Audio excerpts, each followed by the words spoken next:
Take a look at this. This is the sky in Microsoft Flight Simulator. And it's fine. It's totally fine. The clouds are there, the sun's out, it works. And if you're anything like me, I'm always chasing that immersion. So settling for default and standard just isn't an option for me. I want to be able to question the sim. It's good, but is it real? Okay, now look at this. This is what it could be. A sky with weight, with character, and an atmosphere that genuinely feels alive. For the last 24 hours, I've been using this program called REX Atmos CORE, and I'm about to show you before and after that completely changed the game for me. Let's get one thing straight. The default weather engine and atmosphere in Flight Sim 2024 is a technical marvel, especially compared to 2020. Right out of the box, it's probably one of the best looking flight simulators we have in the market today. But that doesn't mean it doesn't come without its flaws, because there are some. But after you've spent literally hundreds of hours in the sky, you start to notice things. For an example, the signature Asobo blue. The sky is just too vibrant. It's too clean, no matter where in the world you are. And it creates this subtle but persistent feeling that kind of just pulls you out of the immersion and the experience. So how do we fix it? That's where REX Atmos CORE steps in. And right away, we need to clear something up for you. This is not just another filter like Reshade or the built-in NVIDIA tools. You can think of those programs to the equivalent of putting on sunglasses. They change how you see the world, but they don't change the world itself. REX Atmos CORE is totally different in this way. It's a next generation atmospheric engine that injects changes directly into the simulator. Not only that, but this gives you, the user, an insane level of real-time control. You can change just about everything you could imagine with the atmosphere. You can change the color, how the sun reacts to things, how particles react, how it looks, so you can really master it to your own taste. This is where talking about just doesn't cut it. You really have to see it. So let's jump into some side-by-side comparisons. Now, it's important to note that there are so many things you can change, and everyone's going to have their own opinion of what looks better. So just note that this isn't exactly to show off my graphics settings or this is the best look. I'm just showing you a before and after comparison of how much you can change. So here we are overlooking the Sydney Harbour on a nice sunset. But you'll see within the click of a button, I can completely change how the atmosphere and environment is rendered in real time. The first thing you'll probably notice is the color change. But if you pay closer attention, you'll notice that even how the clouds are reacting to the environment has completely changed. No longer do we have those clouds with those huge, aggressive, dark spots. Now it's more natural and realer looking than ever. Again, this is completely customizable. You can change everything about this. So don't take this as what the final product looks like, because you're in control of how it looks. But let's jump to a more drastic side-by-side look. I recorded a departure in Flight Sim so I could play it back with both REX on and REX off so we can compare them directly side by side. So here we are in the 777 leaving out of Melbourne. On the left-hand side of your screen is the default flight simulator. This is without REX at all. And on the right-hand side is REX Atmos CORE. Now, obviously, both these clips were filmed with the same weather, the same time, and the same settings.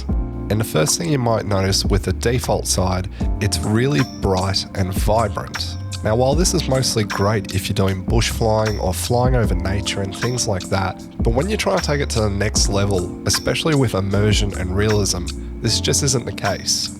So on the REX Atmos side, I've played around with a couple of presets to try and get a somewhat, I don't know if it's realistic, but one to my liking.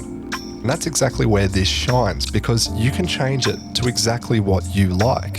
And even better, there's a plethora of different presets that you can choose from the community, but we'll touch on this shortly. It's just incredible the amount of control you have using this program. But let me know, what's the most impressive change you've seen so far? Is it the realistic haze, the softer clouds, Or is it the insane atmosphere engine? Let me know down in the comments. And hey, if you're getting some value out of this and enjoying the view, a quick click of the subscribe button goes a long way. It really helps the channel grow and make more videos just like this one. To really get a handle of this, you need to understand the 3 tools that REX gives you. The first up is the weather editor. This lets you tweak how the sim draws clouds. Whether you're using live weather, a preset, or even an add-on like Active Sky. This is where you can directly attack those cotton ball or ash cloud problems by just adjusting the cloud softness and variety. The second, and for the money, the most powerful of the 3 is the atmosphere editor. This is your main tool for killing that sterile, washed out look. This is where you control the air itself. You can adjust haze, how light scatters, and even add particles like dust or pollution. If you want to simulate a muggy summer afternoon in Florida or the razor sharp visibility of a winter morning in the Alps, this is exactly how you do it. And the third is the Enviro editor. This is where you add your finishing touches. Here you can control the global tone and the color of the light that tints the entire world. This is all about dialing in that final mood. If you want a dramatic and cinematic golden hour for your entire flight, you can do that. If you want the stark, photorealistic grey of a dreary overcast day, you can have that control too. The best part? Once you've dialed in a look you love, you can save it as a preset. This goes across for all 3 editors. You can save them independently so you can mix and match your different presets to get different combinations for whatever your liking is. Not only that, there's a whole community hub of where you can check out other people's presets and even share your own, which means you can really dial in and perfect the look that you like, along with having endless possibilities. However, for all its power, REX Atmos CORE doesn't come without its frustrations, and most of them center around the user interface. When you open it for the first time, there's a sheer number of sliders and different things that you can edit, which can be really overwhelming. There's a huge and steep learning curve to really perfecting your look. And while it's great there's different presets, one of the biggest issues that I have, especially when trying them out, is the UI is so fiddly in the sense that you go to the presets, you go to check one out, and when you go back, it sends you back to the home page, which means you lose the page you were on and you don't remember what the preset was called. Not only that, but something I think was really overlooked. When you actually go to try out a preset, if you like it, you can't add it to your favorites in the editor, which means, as I was saying, you go back to the home page, you have to look through all the pages, remember what it was called, and then click the little star icon before you apply the preset to add it to your favorites. While it's a minor thing, it can be very frustrating when you're going through trying hundreds of different presets and you suddenly find one that you really like. Thankfully, this is just a minor issue that can be fixed really easy, but sadly, I don't know if REX will get around to it because it was even a very prominent issue with the 2020 version of REX Atmos. It'd also be nice if you're able to group your different presets and add them in different play orders. So by default, in your favorites, you can actually set them to auto load when the program opens. But you can obviously only do this for one of each of the 3 different editors.